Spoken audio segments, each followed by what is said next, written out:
Hello, listeners. Welcome to another episode of the Jacob Shapiro podcast. As usual, I'm your host, Jacob Shapiro, partner and director of geopolitical analysis at Cognitive Investments. Our scheduling's a little off because Rob is on vacation for the next 2 weeks. So this week, for our weekly update, we're welcoming Sim Tack back onto the podcast to talk about Ukraine's invasion of Russia. One little note, daycare is back and kids' birthday parties are back, which means the onslaught of head colds are back too. So I'm a little bit fuzzy today, as evidenced by the fact that at one point during the podcast, I said that Ukraine blew up state infrastructure of Germany in the North Sea, not the Baltic Sea, which was a funny little mishap. The idea of Ukraine and Scotland going to war over gas infrastructure, a funny little fictional aside. Anyway, thanks, Sim, for coming on the show. We will find somebody to pitch in for Rob next week, and then when he's back, we'll get back on our normal cadence. If you want to talk to me about any of the services that we offer at CI, we've been getting a lot of great engagement from listeners lately, both in terms of asks for some of our services or just wanting more information about what we do, or even suggestions about things that I should be checking out. So I appreciate it, and the door is open here. Jacob at cognitive.investments. Take care of the people that you love. Cheers, and see you out there. Sim, I can't remember the last time we talked. It's been a couple of months, and I must say I was surprised. I was surprised at what Ukraine has done in the last couple of weeks, and so you were the first person I wanted to reach out to. First of all, how are you doing? Tell the listeners how your summer's been. I'm doing well. Some of the attentive viewers, I guess, people that are watching this on video might notice I'm in a new background, so I've been moving from one place to another. A work in progress, as you can tell. For those who can't see Sim, usually he has this background of books and weapons and all sorts of other things, and now we're just in a very bright retro attic looking thing with a very, very red wall. I think you're gonna have to do something about that. That red wall is going to become very, very covered in books and shells, as you mentioned. Yeah, I can see why you would want to cover that up. But let's get straight down into it. We've had a week or two to kind of digest what Ukraine is doing. So why don't we just start with the very most basic? What is it that Ukraine is actually doing on the ground, and how far have they gotten inside of Russia? Well, I mean, in simple terms, what they've done is they've crossed the border with a significant amount of forces. So this is something different than the incursions into Russia that we've seen in the past, when we've seen primarily SBU and the so-called Russian Volunteer Corps cross the border into Russia for essentially temporary raids, right? Those raids were functional in kind of forcing Russia to maintain some level of presence on its border with Ukraine. Of course, it had a big symbolic value as well. The big difference with what's happening now is that we're seeing the Ukrainian army, so the actual ground forces, not the SBU, take the initiative here, and then they've committed multiple brigades to this operation. And I have to say, it actually looks like a pretty well thought out or conducted operation, which will lead me to some points that, some things I've talked about in the past that'll come up here again, but I'll stick with the brief description for now. But essentially, they crossed the border in the Kursk region, started to take over several villages where there was a very limited Russian presence, primarily FSB border guards, forces that were not really prepared to engage in a high intensity ground fight. So a lot of those forces actually surrendered, which we saw a lot of footage appearing of. And the Ukrainian forces continue to advance, and at this point, they've advanced past some of the initial smaller population centers in the Kursk region. They're nowhere near threatening to seize the city of Kursk, obviously, or even the entire Kursk region. So, we do need to be aware this is not like a massive conquest of Russian territory. Though the area in comparison is bigger than, for example, the areas that Russia recently seized in the Kharkiv region when it started its new front there. And I think what we're looking at now is that Ukraine has set its eyes on at least the territory south of the Same River, So the same as a river that runs west to east or east to west. It actually runs, and essentially there's only limited crossing points. 3 bridges that have already been destroyed, some pontoon bridges that the Russians have put in place that have been destroyed or targeted already. So they are very clearly trying to interdict Russian movement south of that river to essentially starve out the Russian forces remaining there and kind of grab that territory as a with the river as a natural barrier, I think. When you say a significant sized force, how big are we talking? How big is the Ukrainian invasion force? I mean, we are talking. It's not clear exactly how many forces there are. Of course, neither the Ukrainians, the Ukrainians aren't being very vocal about the exact force. The OSINT crowd has tried to piece together various units that are being spotted, but I'm sure that there are several units that we don't know of that are involved with as well. And then, of course, units that were spotted there, we don't know, are those the full brigades or battalions or only parts of them. But it looks like at this point, we're looking at least like 4 to 5 full brigade-sized forces, if we're thinking of that in like Western equivalents of formations. And this is a question that I've had since the beginning of the war, and which I still don't really have a good grasp on. Like, it makes sense to me that, Ukraine was punching on a weak spot on the Russian border where the Russians didn't necessarily have troops deployed. But the Russians do have air superiority, right? What was stopping the Russians from engaging these land assets with their air assets and stopping them in their tracks? Are the Ukrainians somehow deflecting that, or are the Russians not? Do they not have air power in this part of the battlefield? Like, why were the Russians not able to mount any kind of response? I understand why they pushed first, but it's been going on weeks now and they haven't been able to do anything. I mean, that's poking at a lot of separate issues when it comes to Russian air power, right? So you're making the statement that Russia has air superiority. So I'd say if we're talking about the numbers of assets that they have available, yes, by any means, the Russian Air Force is much larger than the Ukrainian Air Force, especially what remains of it or what is being rebuilt of it. But in terms of actual presence on the front line, we've seen the Russians have a lot of trouble to actually muster and concentrate that air power to have a significant effect on the front line. And then especially when it comes to the tactical application of air power, if you think back of the moments when people have been most vocal about the damage that Russian air power is doing, it has been in very static situation. It's been when the Russian Air Force has been launching the glide bombs at the static front lines over the past year and a half, right? Mm-hmm. So those kind of operations are very different in terms of preparation and target preparation than what would be required of the Russian Air Force right now in a very a very dynamic situation. Mm-hmm. So as Ukrainians are moving around inside Russian territory, it's going to be difficult for the Russians to pin a target, get an air mission set up, and in the air coming to the target in time for it to actually still be relevant. And that's a problem that Russian air power has dealt with back in the Soviet days when the concept of tactical air controllers and things like that didn't really exist in the Russian military. Allegedly, now it is supposed to exist in this modern Russian army that they spent all that money on after 2000. But we've seen throughout the entire conflict that it's even though it might exist in some places, it's definitely not standard by any means. Yeah, it's just, I mean, to use an American football analogy, I mean, it just feels like they're not doing the basic blocking and tackling, and it's remarkable to me that we're 2 years into this and they're still not doing the basic blocking and tackling.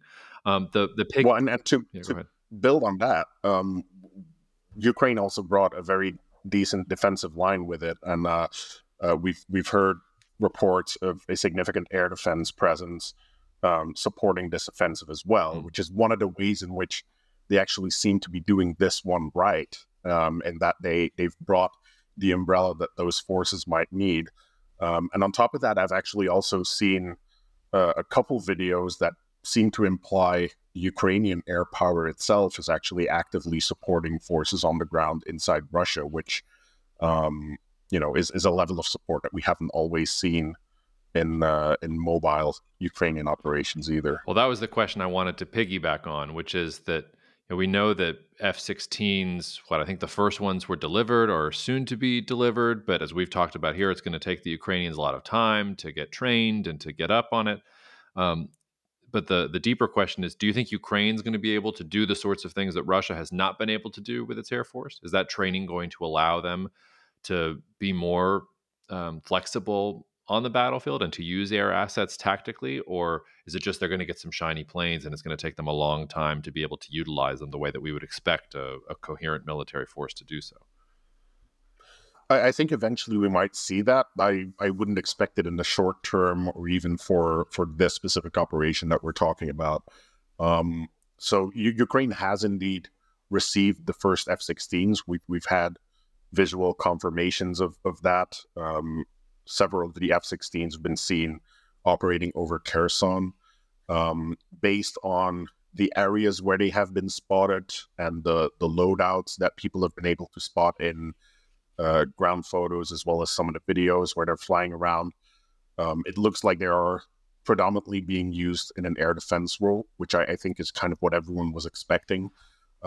It's probably the safest way to start to deploy these F-16s in a domain where they can still have a very big impact, right?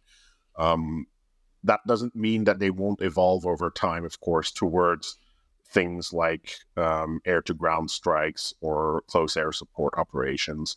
But I think Ukraine will want to become a lot more comfortable with operating these F-16s and potentially have greater numbers before actually committing them to that. That makes sense. Before we leave this part of the conversation, I just wanted to ask, one of the things that we've been hearing over and over for over 12 months now is that the Ukrainians are not getting enough ammunition. They're not getting enough artillery. They're not getting the weapons that they need. The soldier morale is declining, all these other sorts of things. And then they come and pull this off, which is why it was such a surprise to me. What do you read from that? Do you read from that they're getting more ammunition and that they felt that they could expend it? Were they so desperate to score some kind of moral victory that they punched in an area where they thought that they could square it up? Why help us understand how we get this narrative of they don't have enough of what they need, and then suddenly they're running around Russian territory, making the Russians look absolutely silly? Yeah, I mean, I don't know exactly how to gauge the level of ammunition shortages or availability at this point, because we know that supplies for artillery ammunition and other types of ammunition have been slowly ramping up again after the US Congress released a budget, but also as Europe has been ramping up production, as the Czech president has been able to start to get the ammunition coming through from his own ammunition buying program, I guess. So we know that those supplies should have been going up. So it makes sense in that regard that there might be more availability to support an operation like this. But then, as you say as well, like there is a level of desperation, not just stemming from the current situation on the battlefield, where, apart from this operation in Kursk, most of the front is still pretty much deadlocked. Having something to show for at a critical time might prove to be very valuable for Ukraine as they are going into that very, unknown period of U.S. elections. What will that do to U.S. support? What will that do to EU support? So I think on the whole, there's plenty of reasons for Ukraine to want to make a splash. That's not necessarily driven by the availability of ammo, for example. Yeah. Okay. That leads us nicely into the second thing that I wanted to ask you, which is um, the big question is I want to get your sense of what Ukraine's objective is, because I have read a couple different things. I've heard that the objective is to relieve some of these other areas in eastern Ukraine, to try and get Russian forces to move from the fronts where it's not just stalemated, where Ukraine is slowly losing territory in the type of grinding conflict that Russia's going to do well in. I've read, well, this is actually about if there's a negotiation for some kind of peace settlement, now you can trade parts of occupied Russia for parts of occupied Ukraine. You're going to increase your bargaining position at the table, across the very, very long table for Mr. Putin. There's been, some reporting about how this area is where sort of the last entry point for Russian natural gas before it reaches European customers is. So if Ukraine can control that, it's part of a broader strategy to choke off or control Russian natural gas to Europe. And maybe we can get into the Nord Stream 2 story in the context of that as well. As an aside, I sort of imagine you hanging out in the same bar where they hatched this idea that they were going to go get a pleasure yacht and go blow up the Nord Stream pipeline. But anyway, and then you've also talked about the same river, which if you look at the map, and we'll post a link to a map in the show notes, you can see some really clear military objectives and about some of the transport lines and things like that Ukraine would want to cut off. So if we put it all aside, what do you think Ukraine's ultimate objective? And I know that there can be more than one objective; there can be secondary objectives. But what do you think will define success for Ukraine in this operation? So, first off, let me take out that little gas infrastructure element where, like, I don't see that really being impacted by this operation, even if they take control of a piece of pipeline or distribution infrastructure on the Russian side of the border. There's always a part further upstream that Russia can shut down, right? So I don't, that doesn't really give Ukraine any additional control over that Russian gas that already flows through Ukraine. Now, when it comes to all of the other points, though, that's the very beauty of this kind of operation, is that it actually does enable a lot of potential objectives or outcomes, right? I'm not sure if any of them necessarily was put out front as they were planning that operation. I think it's completely viable that they were actually just looking at the fact that, hey, we have spare capacity here. We have reserve that is not committed. If we commit them, we could, achieve a number of things, which is, tying down additional Russian forces, pulling them away from other sectors of the front line. And as you said, holding territory inside Russia becomes a negotiation chip. I also wouldn't negate the potential political impact of fighting inside Russia, which is, on the one hand, an insane pressure on the Russian regime, right? So as a I guess, more propaganda warfare element inside Russia, the fact that the war is on Russian territory is a big shift. In addition to that, it also means that the whole discussion that Ukraine has been having with its Western partners about the use of Western weaponry on Russian territory continues to shift. The U.S. continues to hold back on using the ATACMS for strategic strikes deep inside Russia. But at this point, it's already been normalized that systems like the HIMARS, the artillery systems that everyone is delivering, that those are being used inside Russian territories. Who would have thought a year ago that we'd see a point where British Challenger tanks and German Leopard tanks would be rolling into Russian territory, right? It's kind of an insane shift in optics and in the starting point of that discussion, because now when you start to have that discussion, it's no longer about, well, you can do it in self-defense, etc. The situation isn't that murky anymore. It's very clear. We're inside Russia. We are advancing, and we have this weaponry.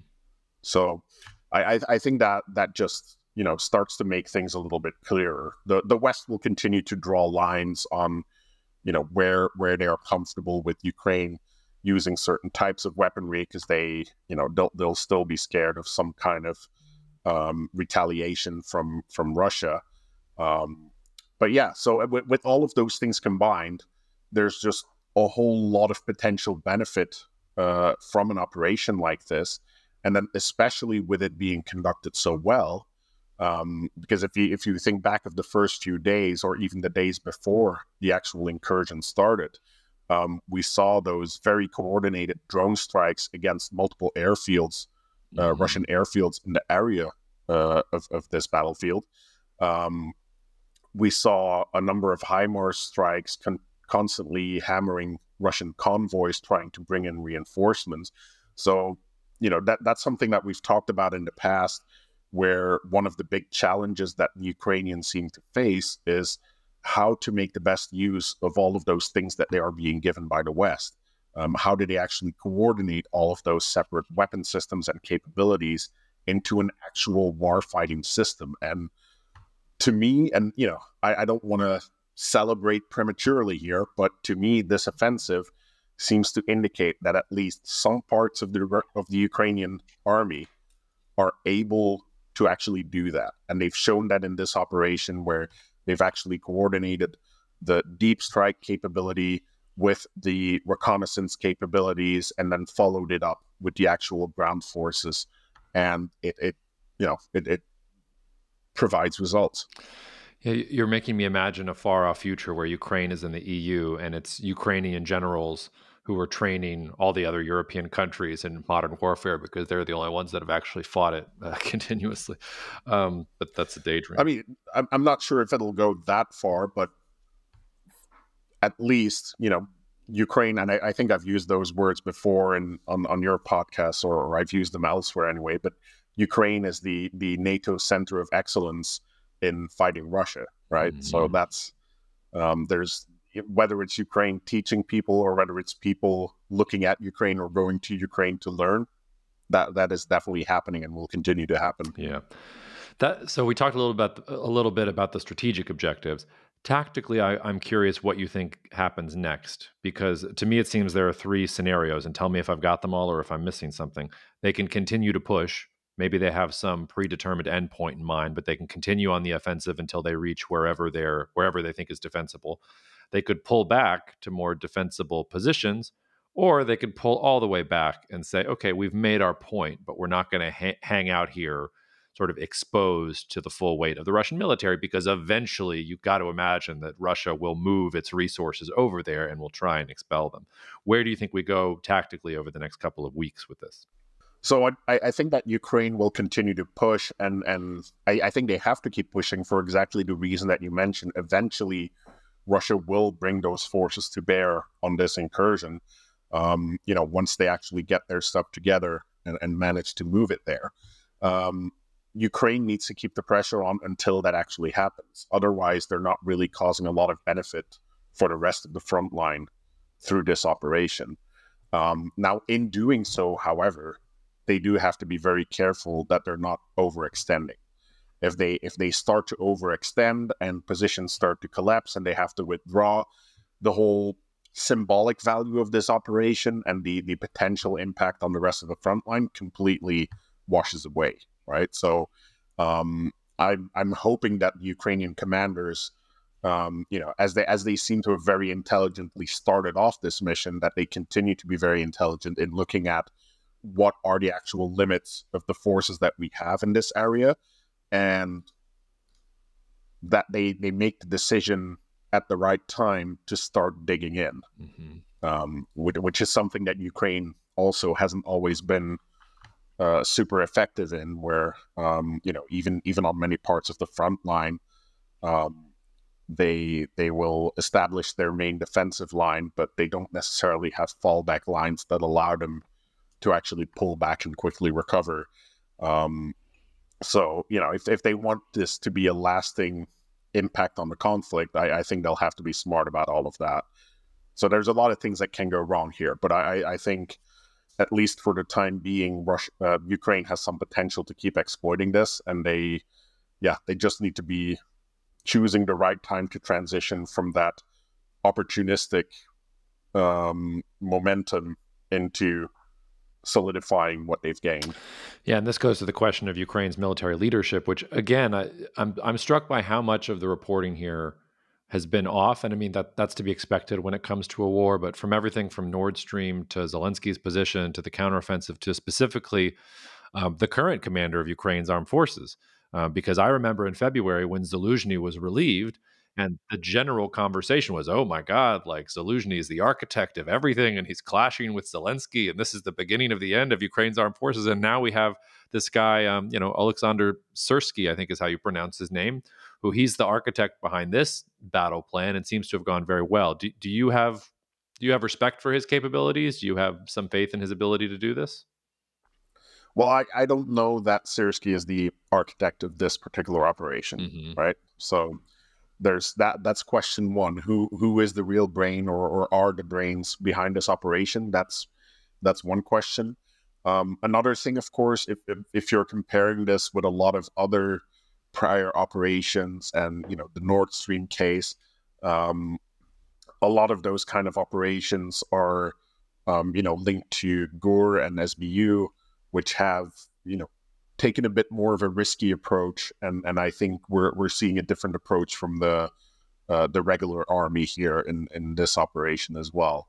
But whether it's Syrsky, whether it's someone else, the fact is that they have people that are able to be effective, and hopefully Syrsky and others in Kiev will take note and allow these people the influence that they require to spread that approach to other parts of the Ukrainian military, or to have other people in the Ukrainian military act in similar ways. Fair enough. All right, well, let's move to the third part of our conversation, which is what happens next. Do you think this is ultimately a success for Ukraine? And one part of this question is I wanted to ask you if we think of the intensity of the war as sort of a dial from 1 to 10, with 10 being Russia's initial invasion, and 1 maybe being the lulls and the doldrums of the winter periods here. Where would you put that dial in terms of the intensity right now, and where do you think the conflict is going to go over the next 6 to 8 months? I have been particularly struck at how the world is obsessed with the Philippines bumping ships in the South China Sea with the Chinese, and the ongoing morass in the Middle East, and Venezuela's elections and everything else. And meanwhile, I mean, the Russia-Ukraine war, the biggest war in Europe since World War II, the intensity dial, at least from my point of view, seems to be ticking upwards. So where do we go next? And specifically, where do you think we go next in terms of intensity here over the next 6 months? So I'm not actually expecting that much to change in terms of the general situation and intensity of the conflict, let's say in the next 6 months. I mean, especially as we're heading towards winter and everything. But the reality is that even if this Kursk operation succeeds in pulling Russian forces away from other parts of the front line, and that opens up gaps for Ukraine to try and exploit, I don't think we'll see a sudden collapse of the Russian positions where Ukraine suddenly takes back the entire Kherson region, or gets back to Mariupol or something like that in the next few months, right? I highly doubt that. I think there are opportunities, or there might be opportunities for some advances on the front lines, and I hope there are. But realistically, this situation could go on for quite a bit. And what we're seeing in Kursk, it might simply be limited to an exploitation of an area that had not been involved yet in the conflict. But unless an incursion into Russia can actually get to strategically critical areas of Russia, I don't think that they would have a very significant effect in terms of changing the dynamics of the conflict. And when we're talking about strategically critical areas of Russia, I'm sure that you've studied the geography of Russia as well back when we were at Stratfor, and that those areas are simply quite a bit removed from this part of Russia. None of the natural gas fields, none of the main population centers are anywhere near where the fighting is going on. So in that regard, I think that at a tactical level, things can change for the better of the Ukrainians, but I think at a strategic level, we're not necessarily seeing a shift in how this conflict is being conducted or how it will be conducted. If there is a significant effect from it, it might be more likely to come from the effects that this has on Moscow.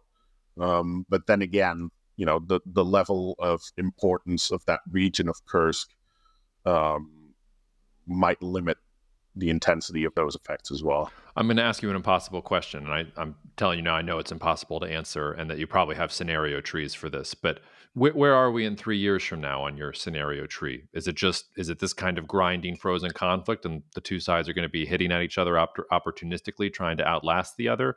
I know, like, for example, you could have a Moscow political collapse scenario in your back pocket. Probably not likely, but it's there. You could have the same thing for Ukraine. But if you're somebody who's thinking about, I don't know, like grain trade over the next 3 to 5 years, or something that gets tangibly affected by the things that we're talking about, or shipping in the Black Sea, like where do you say the most likely scenario is for where we're going to be 3 years from now? Because we've reached this kind of disturbing point where it just feels like this is the normal, and is it just going to be like this for 3 years? Can either side last for another 3 years? Like it doesn't feel sustainable in that way, but at the same time, that's where my brain wants to go. So help me get through the fog there. So, respecting that is an impossible question, I'm going to try to give an answer in the form of, I think I know what's not going to happen, or what's not going to be the case in the next 3 years, and that's exactly things being like they are now.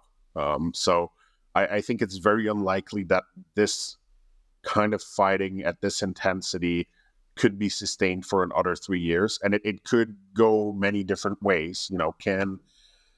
Can Ukraine continue to fight? Maybe there's a disruption in Western support. Maybe they do eventually run out of people to recruit into the armed forces. 3 years is a very long time to continue the kind of operations that they have been conducting so far. On the other hand, if Ukraine can continue for another 3 years at this level of intensity, I am not sure that Russia can actually sustain this for another 3 years. So I feel like regardless of what happens, I would think that 3 years from now we'll be in a very different situation, but I don't know what that situation looks like at all. Fair enough. Before I let you go, I want to. You're obviously in Belgium. You're European yourself, and this is less in your bailiwick. So I know it'll make you squirm in your chair, but that's fun for me. What is, from your point of view, and obviously it's limited to just you, but what is your point of view about European sentiment towards Ukraine? Do you feel like Europeans are looking at the Nord Stream, pipeline stories and being like, "Good job, Ukraine," or "Hey, you guys blew up the gas infrastructure. We didn't tell you to do that"? Do you think they're looking at the offensive, rooting for Ukraine's success, or saying, "Hey, like, I thought this was a defensive war. Why are you going into Russian territory?" What is your feeling about how sort of the normal level European is thinking about supporting Ukraine here for what looks like a war that's going to last for a lot longer than either side maybe thought at the beginning? Obviously, I've got a significant range restriction in terms of, the people that I talk to, the people I happen to be surrounded with. And I have to say, I don't think I've actually heard anyone speak negatively about Ukraine being behind the Nord Stream 2 bombing. If anything, I think many of the people I talk to will agree, like, well, Germany should have done that anyway. So I don't know about that. I don't talk to a lot of Germans these days, so I can't tell you how they are feeling about it. That might be a more interesting question. But in general terms, I mean, I think perhaps the biggest observation is that despite all of these notable stories coming out, like, the additional information about Nord Stream 2, like the operation in Kursk, is that the general public's awareness or interest in what's happening in Ukraine has continued to slowly dwindle, as you would expect, of course, as things continue over a long period of time. Policymakers and interest groups, etc., they're obviously still very engaged with the issue, and it appears that they are still very committed to providing support to Ukraine. So I haven't necessarily seen any hints of changes of abandoning the course of their policy towards Ukraine. But yeah, that's as much as I can guess from the crowd that I hang with, I guess. And then sort of going more into your professional toolkit, which is, and this is why I wanted to bring up the Nord Stream bombing in particular. I mean, I don't know if you felt this way at the time, but again, I feel like the mainstream narrative was, oh, this was a very complex operation. It was very sophisticated. It took incredible skill to pull off something like this. And if the reporting is true, it took a couple of trained divers and an ability to rent a yacht and to find your way sort of in the North Sea somewhere. And obviously, we talk a lot about Russia and Ukraine Baltic Sea. And obviously you talk about if it was the North Sea, things would be getting really interesting. This shows you couldn't have pulled it off. Yes, I don't think any Ukrainian commanders were coming to me to pilot this expedition. You'd quickly end up in the wrong place and declaring war on Scotland, of all things. I do feel like maybe it opens Pandora's box, and we've seen this twice this year. We saw the Houthis go after submarine cable infrastructure in the Red Sea, and parts of sub-Saharan Africa are still dealing with the internet performance issues because of the cutting and damage to a lot of those cables. We've now got a story about these Ukrainian divers going after a critical piece of state infrastructure for Germany. Is this the new norm? Do you think other countries or other groups are going to get these ideas? Because there are so many targets like this, whether it's data centers or submarine cables or more gas pipeline infrastructure. It feels to me like this opens up a really dark sort of place where critical infrastructure becomes targeted by both national actors and subnational actors in the context of all this geopolitical competition. Maybe that's always been happening anyway, but I just, do you feel like that threat is elevated? Are there places in the world where you are, or types of infrastructure we haven't talked about that you're particularly concerned about? I think we need to be a little bit critical about the Nord Stream story and what that's telling us about national or subnational actor capabilities as well. Where the story now after this Wall Street Journal article seems to imply this were some drunk guys in a bar that decided, hey, what would be fun to do tonight? Let's go blow up Nord Stream 2. And I'm confident that this plan started at some point at a bar with some drunken people, but as soon as they had that idea and that conversation, I'm sure that the machinery of the state or the security organizations started turning to collect intelligence. Where are the pipelines? How are the pipelines constructed? How deep are the pipelines? What capabilities do we need? Which people do we have with those capabilities? How do we get them there? How do we get the equipment, the explosives there? And this is quickly piling up to a lot of work beyond just a drunken night, right? Mm-hmm. And, there's also still a couple inconsistencies in the story with, for example, the Nord Stream pipeline is buried in layers of rock. So to place explosive effectively on the pipeline, you need to remove some very heavy rocks or have some insane amount of explosives, I guess. But either way, it requires a lot of work to be conducted underwater, which is not just a diver in a boat, even a very trained diver in a boat going to do that. You're likely having multiple people going down and relieving each other. Wow, that sounded very wrong as I said that. Sorry. Oh, that's fine. But but you would have had multiple people engaged as a team to actually conduct that operation, I think. So, that being said, I think there's a little more to it than a drunken night. But even then, if we're talking about the capabilities of the Ukrainian military blowing up a pipeline. We've seen for years and years MEND and other Nigerian groups blow up pipelines in Nigeria. An underwater pipeline might be a little more complex, but it's not like the risk to pipelines or pipeline infrastructure is very new, right?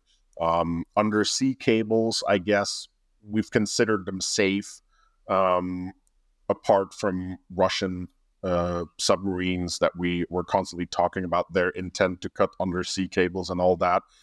The Houthis might be able to present a sustained threat there, but we also shouldn't forget that the Houthis are a quasi-state actor with support from states like Iran, which themselves have, of course, their support from Russia, China, etc. So it's not like they're, it's a bunch of farmers deciding to take out an undersea cable. There are significant resources and means going into these kinds of operations. And when it comes to undersea cables, let's also not forget the incident in the Baltic Sea, I think last year, when a Chinese vessel just forgot to pull up its anchor, dragged it along the surface of the Baltic Sea for a while and cut a couple of cables. Even by accident, you can cut these undersea cables. So that already shows that it doesn't necessarily take all that much of a reserved capability to be able to do that. Yeah, I just wonder if it opens up a door to something like, Russia can say now, okay, there's proof that Ukraine was behind the destruction of this pipeline. So now if we hack some kind of, critical infrastructure in the United States, or if we hack some kind of infrastructure somewhere else, we're just responding to that sort of thing. Or if you're a group that is like the Houthis, if you're an ISIS style group that is trying to get a name for yourself, okay, maybe you go after something that disrupts shipping or disrupts communication or things like that. So it feels like it opens up a door to things that are disturbing. But I take your point that, in places that don't get the coverage, like Nigeria, this stuff happens all the time. So maybe I'm just Johnny come lately to the party. I think one of the factors to keep in mind there is that it's not just about the capability to do this. It's also about the potential for retaliation depending on the scope of that target. So taking out a pipeline in Nigeria, it's kind of a cost of doing business for the companies that operate there. The rest of the world doesn't really care all that much. But when we're talking about undersea cables that are connecting Europe, Asia, Africa, suddenly there's a lot of stakeholders that care and that will be willing to retaliate when you conduct an operation like that. Same with Nord Stream, when you harm infrastructure that actually supports the energy system of continents, people are going to care a little more. They'll care a little less if you're on their side, apparently, but they'll still care. All right. Well, Sim, thank you as always for making time. I'm sure that we will have you back soon. Where can the listeners find you if they want to learn more? You can look out for me on Twitter at SimTac. Yeah, that's where I'm at. Sorry, no Instagram or anything. Oh, a simple man. So. You can also find him at a bar in Ghent talking about what critical infrastructure is going to blow up next. All right. Thanks, Sim. That's not what I do. I do want to distance myself from that statement. I'll show you. Don't worry. They know it's jokes. Thank you so much for listening to the Cognitive Dissidence podcast brought to you by Cognitive Investments. If you are interested in learning more about cognitive investments, you can check us out online at cognitive.investments. That's cognitive.investments. You can also write to me directly if you want at jacob@cognitive.investments. Cheers, and we'll see you out there. The views expressed in this commentary are subject to change based on market and other conditions. This podcast may contain certain statements that may be deemed forward-looking statements. Please note that any such statements are not guarantees of any future performance, and actual results or developments may differ materially from those projected. Any projections, market outlooks, or estimates are based upon certain assumptions and should not be construed as indicative of actual events that will occur. Cognitive Investments LLC is a registered investment advisor. Advisory services are only offered to clients or prospective clients where Cognitive and its representatives are properly licensed or exempt from licensure. For additional information, please visit our website at www.cognitive.investments. The information provided is for educational and informational purposes only and does not constitute investment advice, and it should not be relied on as such. It should not be considered a solicitation to buy or an offer to sell a security. It does not take into account any investor's particular investment objectives, strategies, tax status, or investment horizon. You should consult your attorney or tax advisor.